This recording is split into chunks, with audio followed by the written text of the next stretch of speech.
From the start of the First World War, Germany seized on Britain's greatest weakness, a vast empire, hard to defend, fatal to lose.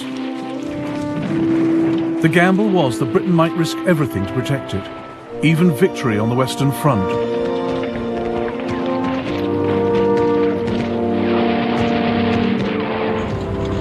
War for Europe meant war for the world.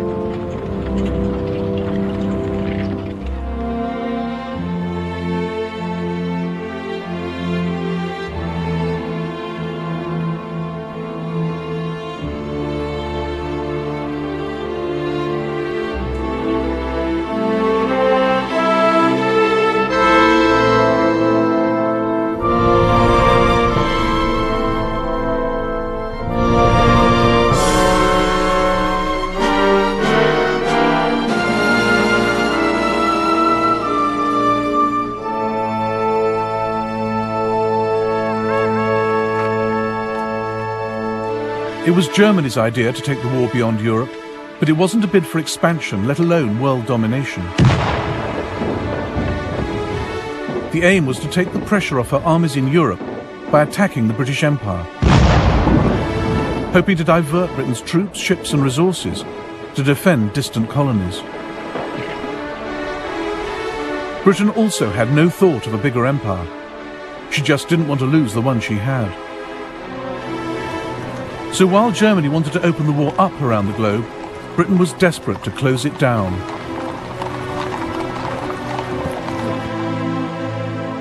Maurice Hankey, Secretary of the Committee of Imperial Defence, realised the empire was Britain's Achilles heel and warned against letting Germany use it to distract Britain from her war effort. Forces must not be diverted to minor operations, to the prejudice of the concentration in the main theatre and the safety of the trade routes.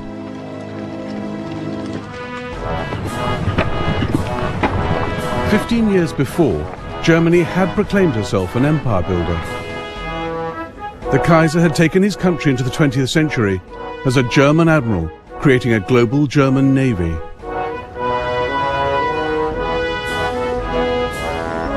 Weltpolitik was the big idea, a policy of overseas imperialism, the brainchild of his foreign secretary, Bernhard von Bülow. The days when the Germans left the earth to one neighbour, the sea to another, and kept only the heavens for themselves, are over. We don't want to put anyone in the shade, but we too demand our place in the sun. Germany had come late to the game of empires, but by 1900 she had Togoland, Cameroon, German Southwest Africa, now Namibia, and German East Africa, now Tanzania. Her flag flew over patches in the Pacific, New Guinea, Samoa, and Micronesia. She had a vital toehold in China at Tsingtao, where she recoaled her ships and brewed beer. Grand Admiral Alfred von Tirpitz saw this as just the start. We are now standing only at the beginning of a new division of the globe.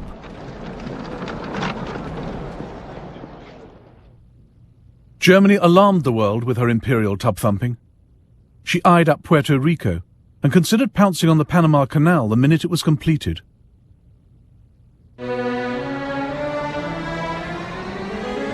But the boldest of all the Kaiser's schemes was Operational Plan 3. The East Coast is the heart of the United States, and this is where she is most vulnerable. New York will panic at the prospect of bombardment. By hitting her here, we can force America to negotiate.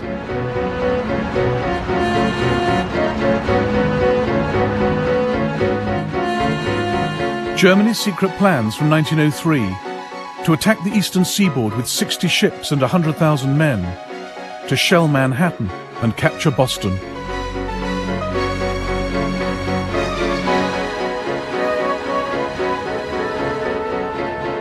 The outlandish scheme was driven by the Kaiser's resentment of America's growing power in the Pacific.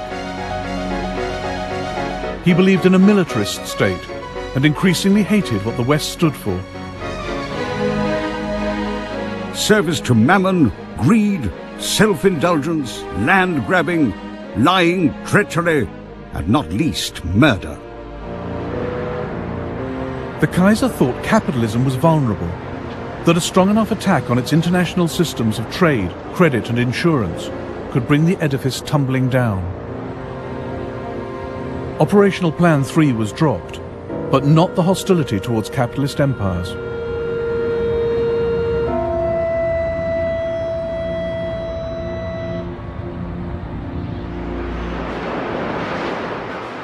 By 1912, Germany had traded in Weltpolitik for a more realistic policy.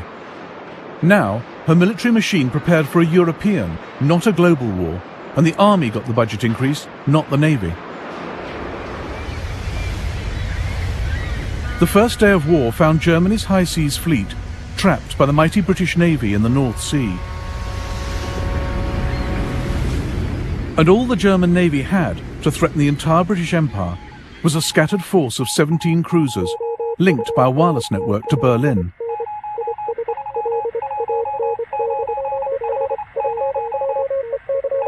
There was the Königsberg off East Africa, the Goeben and the Breslau in the Mediterranean, the Dresden and the Karlsruhe in the West Indies, the Leipzig off the west coast of America. But the greatest concentration of cruisers was Admiral Graf von Spee's powerful East Asiatic Squadron, based at Tsingtao in China.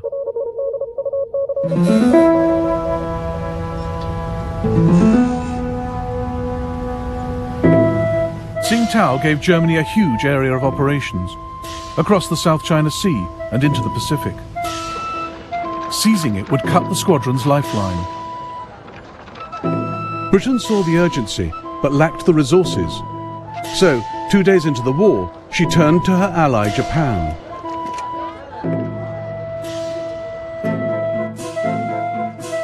Japan was a growing power. Britain's call for naval help suited her ambitions perfectly. Together, Britain and Japan would capture Tsingtao, vital German base, and the Kaiser's pride and joy. It would shame me more to surrender Tsingtao to the Japanese than Berlin to the Russians. On the 2nd of September 1914, 60,000 Japanese troops landed up the coast, violating China's neutrality.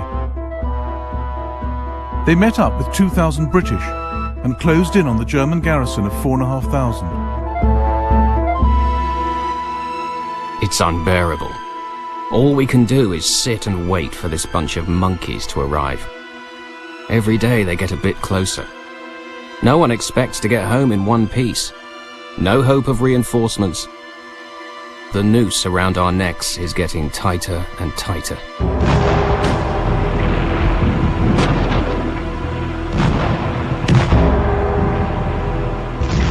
For a solid week, the Japanese battered Tsingtao. On the 7th of November, they entered the town in triumph.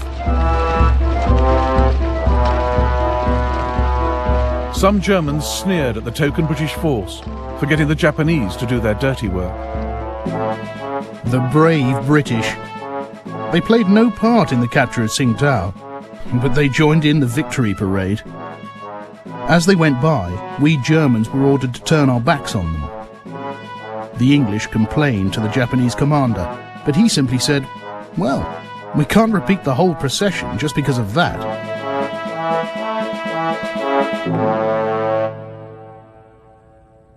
The capture of Tsingtao gave Japan a launch pad to pursue her empire building. Within weeks, she demanded territory and trading rights from China. Japan also seized all German possessions north of the equator. Australia and New Zealand were quick to steal those to the south. Much to America's frustration, Britain had empowered Japan in the Pacific. Key stage in a process that would lead, a quarter of a century later, to Pearl Harbor.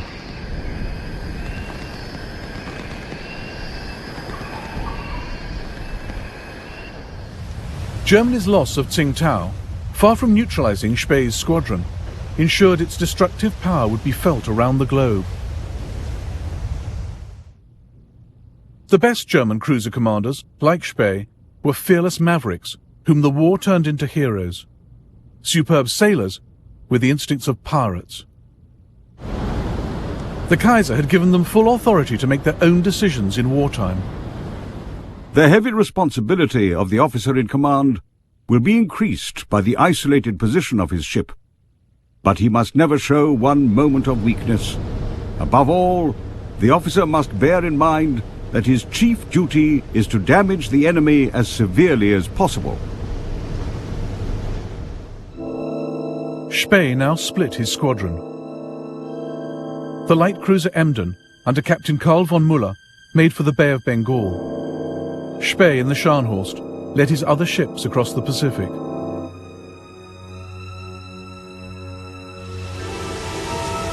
I'm quite homeless. I cannot reach Germany. I must plough the seas of the world, doing as much mischief as I can. At the Admiralty in London, Winston Churchill fretted about where Spee would show up next. The vastness of the Pacific and its multitude of islands offered him their shelter. And once he had vanished, who should say where he would reappear? He was a cut flower in a vase, fair to see, yet bound to die. But so long as he lived, all our enterprises lay under the shadow of a serious potential danger. Spee had a constant worry. Cruisers needed coal every 8 or 9 days or they'd be dead in the water. He made for neutral Chile, where he had coal waiting for him.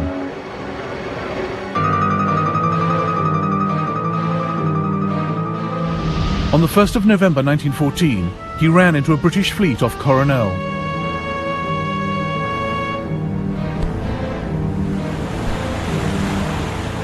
The battle which followed inspired a post-war feature film. The British commander was Admiral Sir Christopher Cradock, under orders from London. It appears that Gneisenau and Scharnhorst are working across to South America. Be prepared to meet them in company. Cradock had one ship that could outgun Spee's fleet, but she was slow and had been left behind. Now Cradock raced towards enemy ships better armed than his. He had ignored his own rule of thumb.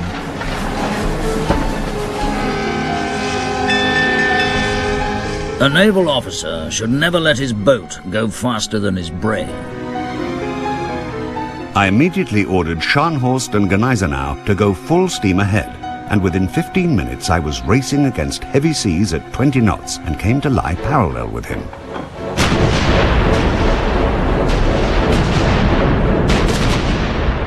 Cradock's ships were no match for Spee's. Good Hope and Monmouth were obviously in distress. Monmouth yawed off to starboard, burning furiously. There was a terrible explosion on Good Hope between her mainmast and her after funnel. The gust of flames reached a height of over 200 feet, lighting up a cloud of debris that was flung still higher in the air.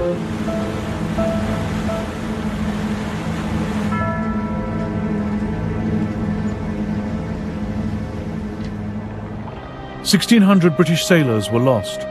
It was Britain's worst naval defeat for 250 years. The global war was going Germany's way.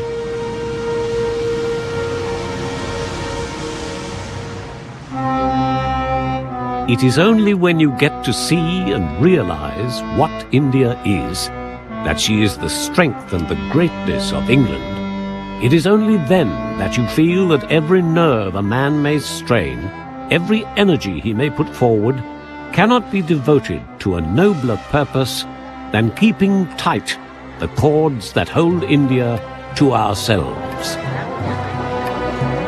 Britain's empire and trading network was the single biggest resource she brought to the war. And India was at the heart of it.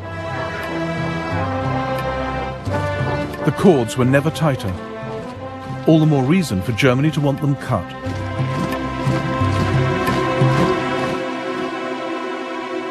These slender lines on the map were now the focus of intense study in the British and German admiralties, in the chart rooms of warships. Fingers traced the vital shipping lanes, through the Suez Canal, around South Africa's Cape. Minds pondered how to protect them, how to sever them. And one of the sharpest minds was on the bridge of the German cruiser Emden. A month after she left Admiral Spee's squadron, Captain Karl von Müller steered her into the Bay of Bengal. In 1932, the Germans made a feature film about his odyssey.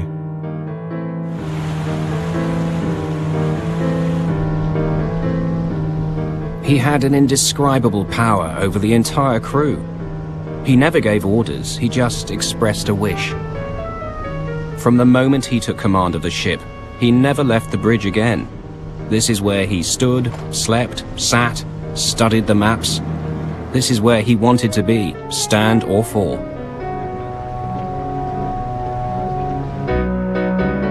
The Emden sometimes rigged a dummy funnel to look like a British cruiser.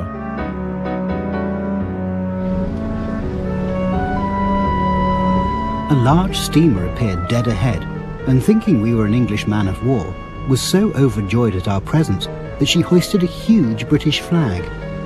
I'd like to have seen the look on her captain's face when we hoisted our flag and invited him most graciously to tarry with us a while. Captain Müller became famous for taking all crew and passengers safely onto the Emden before sinking their ship. We always allowed them time to collect and take with them their personal possessions. They usually devoted most of this time to making certain that their precious supply of whiskey was not wasted on the fishes. Müller regularly released his grateful captives.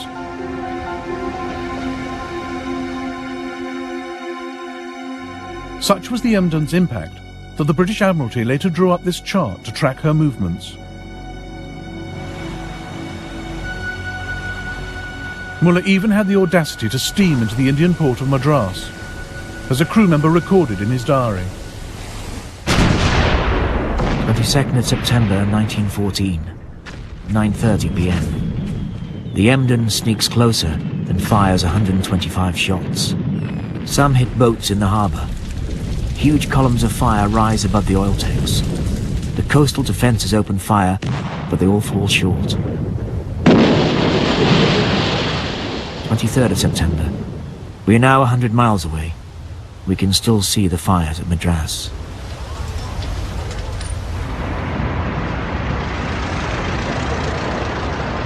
In the City of London, freight rates and shipping insurance rocketed. At one point, the entire British trade fleet in the Bay of Bengal was kept in harbour rather than fall prey to dashing Captain Müller. Germany's rogue cruisers were starting to harm Britain's war effort. 3 transports are delayed in Calcutta through fear of Emden. This involves delaying transport of artillery and cavalry. The Cabinet took a strong view. The extirpation of these pests is a most important subject. While the Emden ran the British ragged at one end of the Indian Ocean, 25 Royal Navy warships hunted the cruiser Königsberg at the other, off the coast of Germany's East African colony. She had raided Zanzibar and sunk a British light cruiser from her secret hideout in the Rufiji Delta. The frustrated British decided to strangle all her possible bases, starting with the port of Tanga.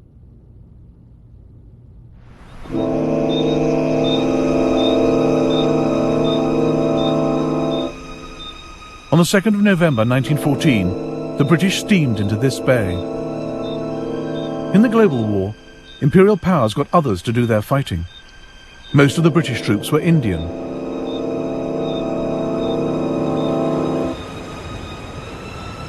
Their arrival was closely watched by Thomas Planton, a 16-year-old African fighting for the Germans.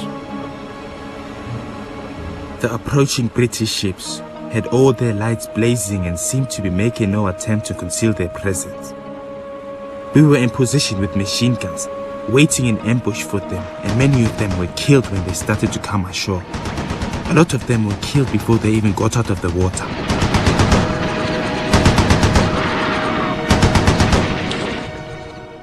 Thomas Plantin was one of 2,500 men under German commander Paul von Lettow-Vorbeck. The British thought taking Tanga would be a pushover, but they reckoned without Lettow. He was a professional Prussian soldier, hard as nails, charismatic. Von Lettow was a remarkable soldier, but stubborn and single-minded to a degree I have fortunately never experienced before. His most remarkable quality was the reckless energy with which he pursued his goals.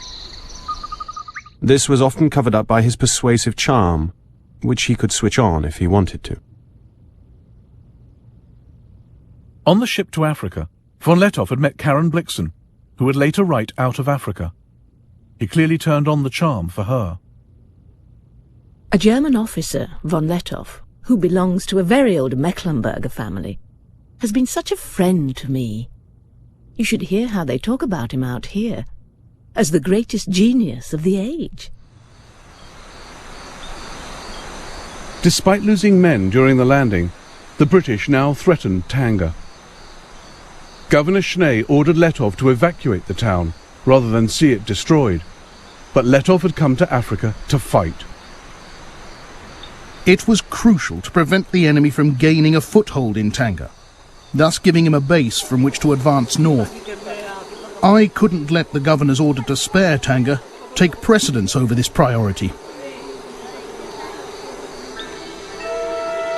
Lettow wrecked the British positions himself, on his bicycle. He also called in reinforcements. 3 companies of German troops came by rail to Tanga. Here, on the 4th of November 1914, they met the British Indian soldiers, raw and poorly trained.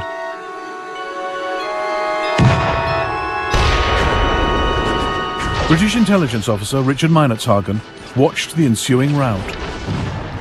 Half the 13th Rajputs turned at once, broke into a rabble and bolted. I could not believe my eyes. They were all jabbering like terrified monkeys and were clearly not for it at any price. Everyone in the dense forest, friend and foe, was mixed up together, shouting in all sorts of languages. The enemy ran off in wild disorder, and our machine guns mowed down whole companies to the last man. Von Lettow was based here, at the German hospital.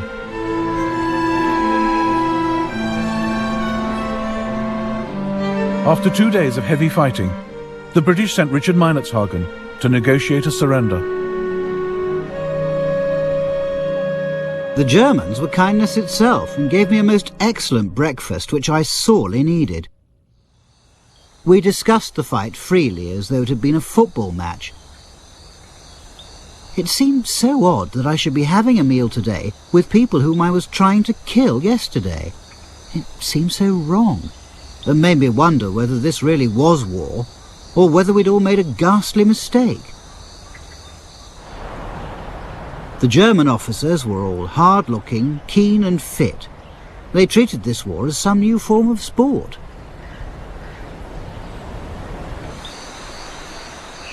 The British failed to take Tanga and suffered 700 casualties. Lettow lost just 65. Germany hailed him as a hero. A German David is fighting alone against the British Goliath in Africa.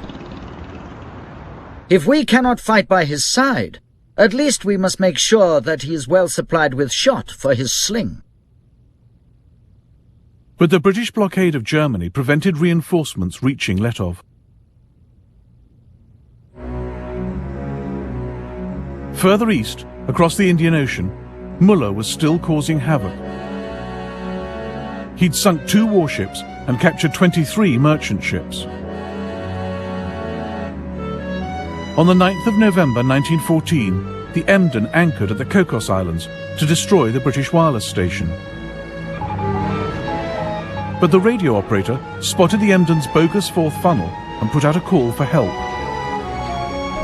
The Australian cruiser Sydney picked up the message and ended the Emden's maverick career.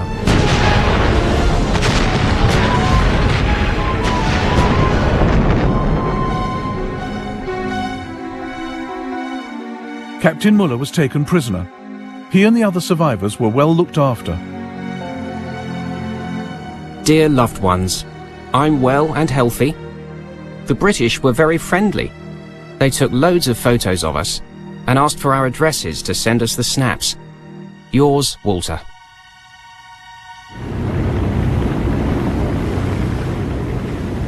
Now, Admiral Graf von Spee's luck also ran out. Britain took the risk of detaching 2 of her latest battlecruisers from the crucial North Sea blockade of Germany to deal with him.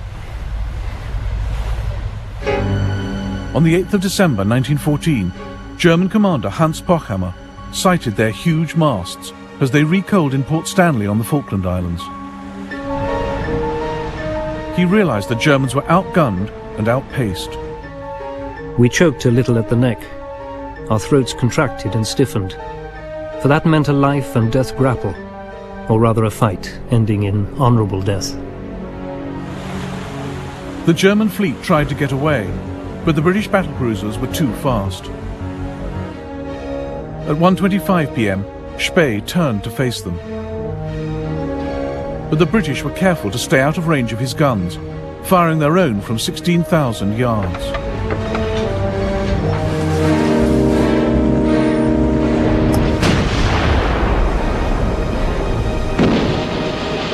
Lieutenant Harry Bennett on HMS Canopus watched what happened and painted these watercolours. At 4:17 p.m, the Scharnhorst went down with Admiral von Spee and all hands.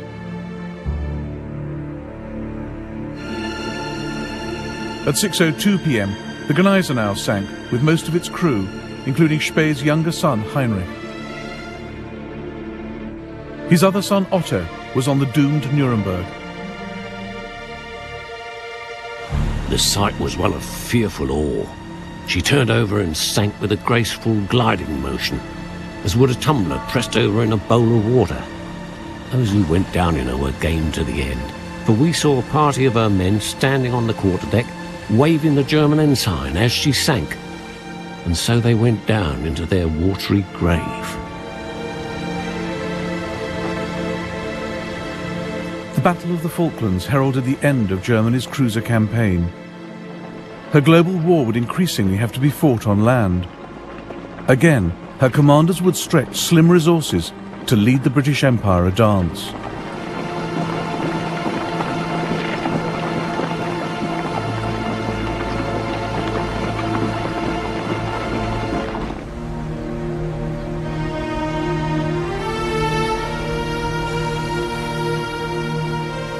The Suez Canal presented a rare opportunity for Germany to harass the British Empire. A crucial British sea lane, vulnerable to attack by land forces.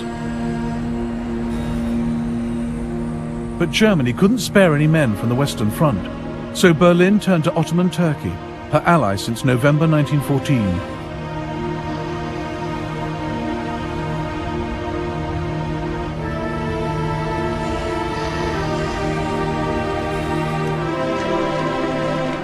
The Turkish Fourth Army was stationed in Palestine, just 150 miles from the Suez Canal.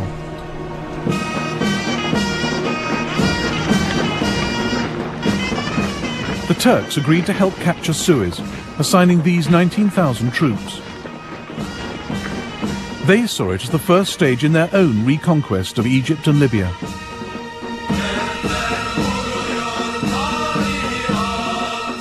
We marched at night and only by moonlight. My heart was filled with a deep melancholy, mingled with great hope of success. At the sound of the song, the red flag flies over Cairo, to the accompaniment of which the advancing battalions forged ahead over the endless waste of desert, feebly illuminated by the pale gleam of the waxing moon. The Turks had to transport howitzers, floating pontoons, food and water across the Sinai Desert, and didn't lose a single man. In the early hours of the 3rd of February 1915, they reached the Suez Canal. The German colonel who had planned the operation now watched it go horribly wrong. A sentry noticed our attack and fired. The shots created panic. The English then blasted the banks with machine gun fire.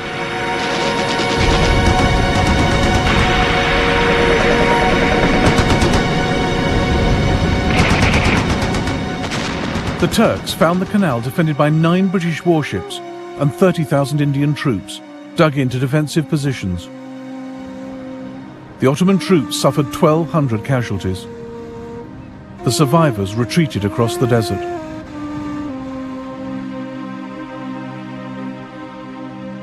The attack had failed, but Africa was now a battleground in Germany's global war.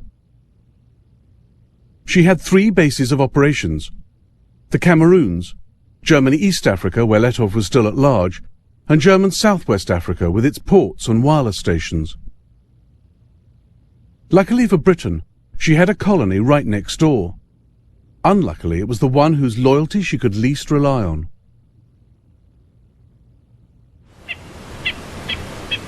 The Union of South Africa was racially diverse. Blacks, Boers, and British settlers. Just 15 years before, Britain had fought a long, bloody war against the Boers. Many still had little love for Britain. Their loyalty could not be counted on.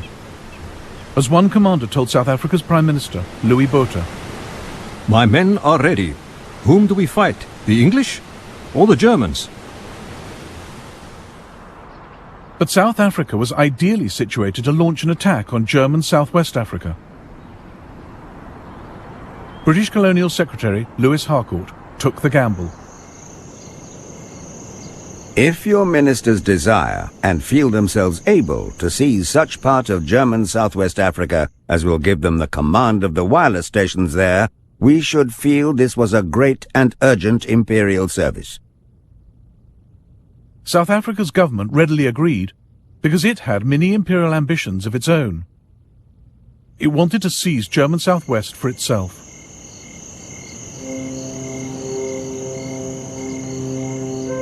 On the 14th of September 1914, South African forces crossed the Orange River into German Southwest.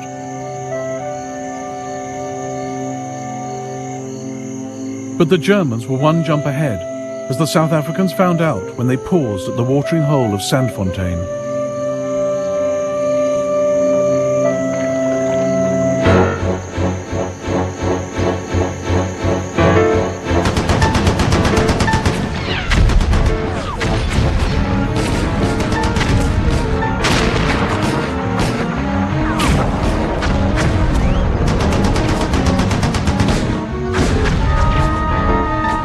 The South Africans were beaten, but there was worse to come.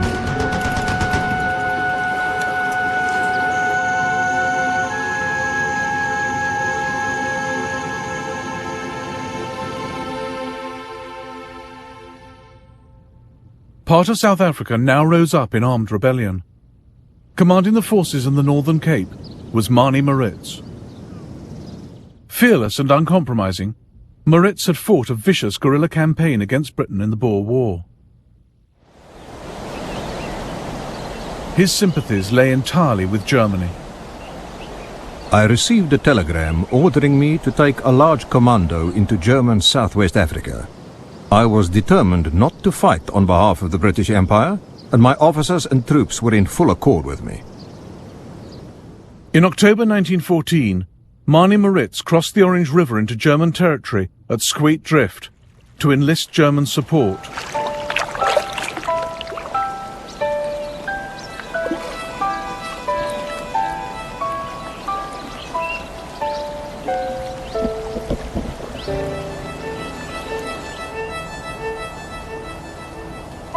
Two days later, Maritz addressed his troops under this tree. Now, men, we don't want to be ruled by the Jews and the financiers of England. General Beyers, General de Wet and myself have decided to form an independent South African Republic and have entered into an agreement with the governor of German Southwest Africa. They will provide us with arms and ammunition, guns. On this step depends the freedom of the masses of the country.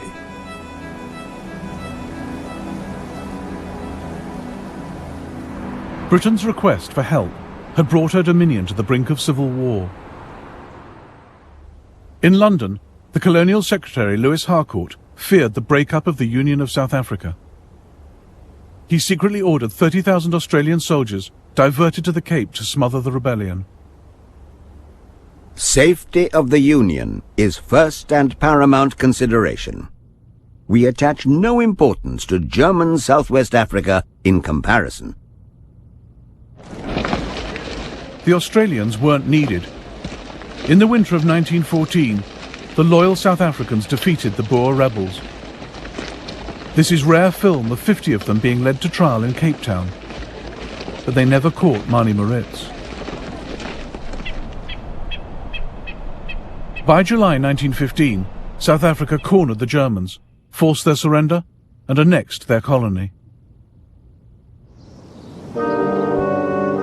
And Britain had more work for South Africa, north this time, to deal once and for all with von Lettow. London turned to South Africa's defence minister to lead the campaign, Jannie Smuts. Smuts too had fought in the Boer War, but was now passionately pro-British. More a statesman than a soldier, Smuts made an indifferent general of conventional forces. And he was up against Lettow. British officer Richard Meinertzhagen was now Smuts's intelligence officer. Smuts is quite determined to avoid a stand-up fight. He told me he could not afford to go back to South Africa with the nickname Butcher Smuts. If von Lettow is clever and Smuts not clever enough, there's going to be trouble. Lettow was clever. Here, at his headquarters at Moshi railway station, he thought through the idea of depriving Britain of manpower in Europe by opening up the war in Africa. The question was, could we, with our small forces, prevent considerable numbers of the enemy from intervening in Europe, or inflict substantial damage on their armaments and troops? I strongly believed that we could.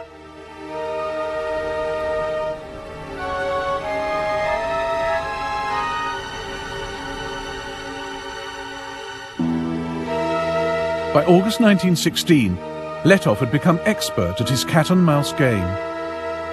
Von Lettow is slippery and is not going to be caught by manoeuvre.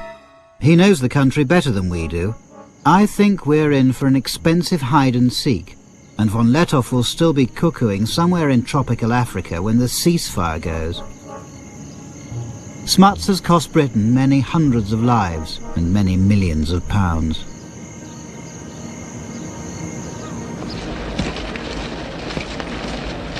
Lettow ran his force of up to 15,000 soldiers, mostly black, on scrounging and improvisation. No supplies from Germany reached him after March 1916, but he made a little go a long way, as Ludwig Deppe, one of his medical officers, noted. When there was no ammunition, Lettow would try to produce his own cartridges.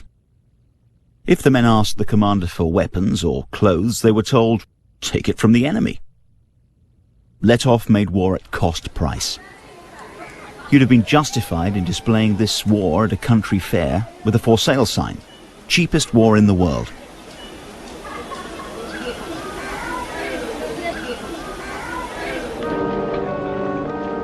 Jannie Smuts had 5 times Lettow's force and resources to match. But the further he went into German East Africa, the more stretched his supply lines. And he reckoned without the killer tsetse fly. The life expectancy for his 50,000 horses was just 4 weeks.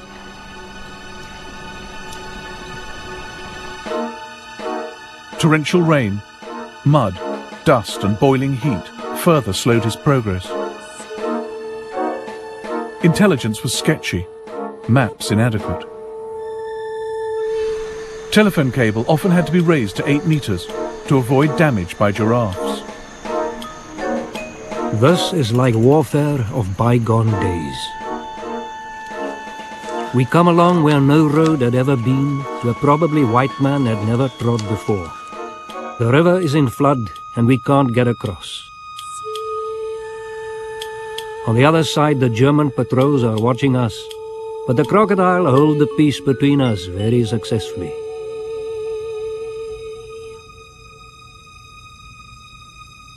Letov played with Smuts, refusing to fight, slipping away, luring him deeper into Africa. As they went, they spread the war's grief and destruction, dragging in more and more of the people of Africa.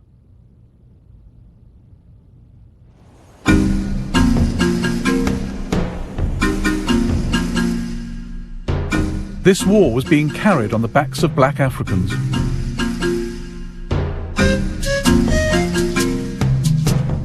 For the Letov campaign alone, the British recruited over 1 million black porters. 1 in 5 died from malnutrition and disease, death rates comparable with those on the Western Front. They endured their ordeal quietly. They only had duties and hardly any rights. They tumbled into the splashing mud with their heavy loads and were then ruthlessly forced to move on and catch up.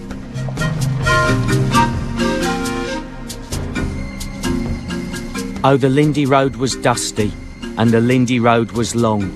But the chap what did the hardest graft, who could not do but wrong, was the Cavarondo porter, with his Cavarondo song. It was, "Come here, porter." It was, "Amera, here, git." And Amera didn't grumble.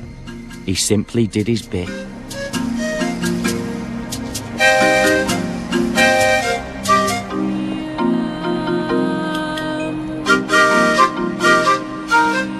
What Smuts saves on the battlefield, he loses in hospital.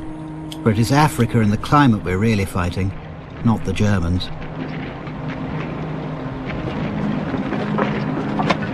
Out of 20,000 South Africans, over half were invalided home by the beginning of 1917. They were replaced by black troops from Nigeria and Ghana. Recruitment of blacks soared in East Africa as well. Over the course of the war, the King's African Rifles rose from 3,000 men to 35,000.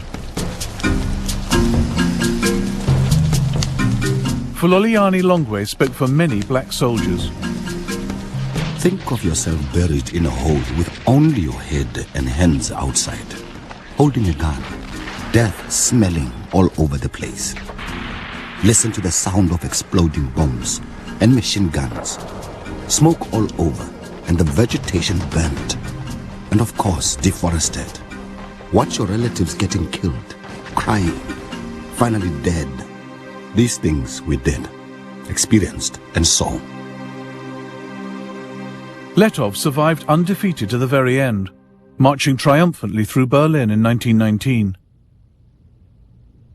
The British never caught him, even though they turned it into an African war and set an army on his tail. But Britain and France had such reserves of manpower in their colonies that from 1914 they shipped them to Europe. Remarkable French colour photographs of the world that came to serve on the Western Front.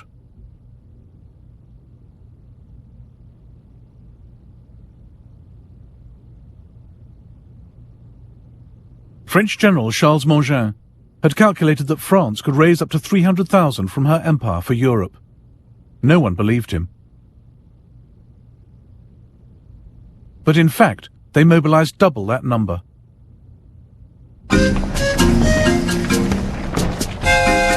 Black troops have precisely those qualities which are demanded in the long struggles of modern war. Endurance, tenacity, the instinct for combat, the absence of nervousness, and an incomparable power of shock. Not only do they enjoy danger, a life of adventure, but they are also essentially disciplinable.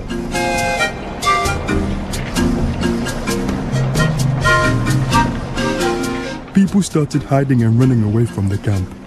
There were all kinds of illnesses, even psychological illness. People didn't know where they were going or even why they were fighting. There were rumors that we would never come back, that we are going to be sold as slaves.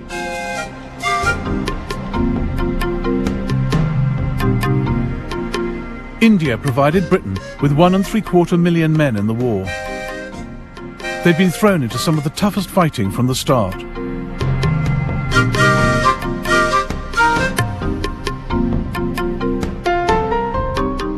One Indian wrote to a friend, "The war is a calamity on 3 worlds and has caused me to cross the seas and live here. The cold is so great that it cannot be described. We have not seen the sun for 4 months. Thus we are sacrificed. I have neither sleep by night nor ease by day. There can never have been such a war before, nor will there ever be again."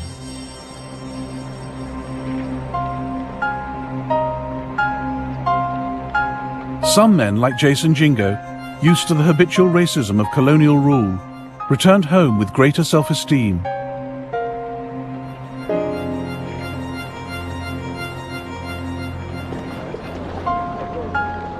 We had liked our time in France.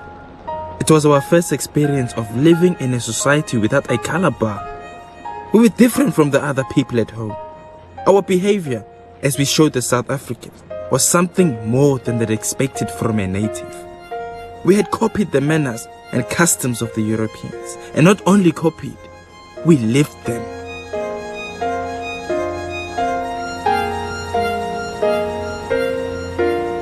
But it wasn't the same Africa Jason Jingo and the other survivors came back to after the war.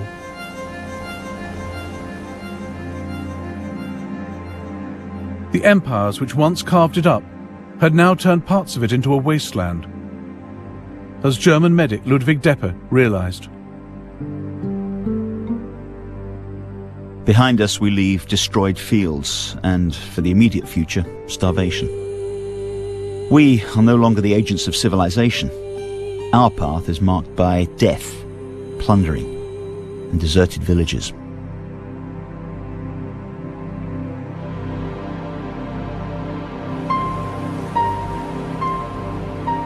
It would be years before African nationalism took off, but a few had begun the journey. In 1914, John Chilembwe challenged the basis of the war and Africa's place in it. And his words would haunt colonial officials for years to come. Let the rich men, bankers, titled men, storekeepers, farmers, and landlords go to war and get shot.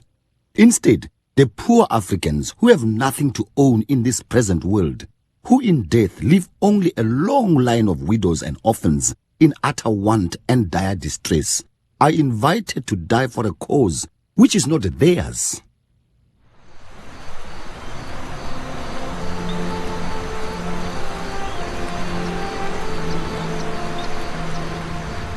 Germany had fought a remarkable global war, but it cost her cruisers, her wireless network, and all her colonies. Yet Germany had forced Britain and France to call on their empires and lean on their allies. In the process, these flexed their muscles and formed empires of their own.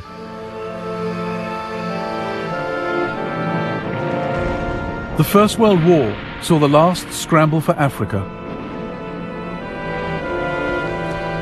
And the ideas the Kaiser had so hated, land grabbing, avarice and capitalism, had in fact been spread wider. For the moment, imperialism looked more successful than it had ever been.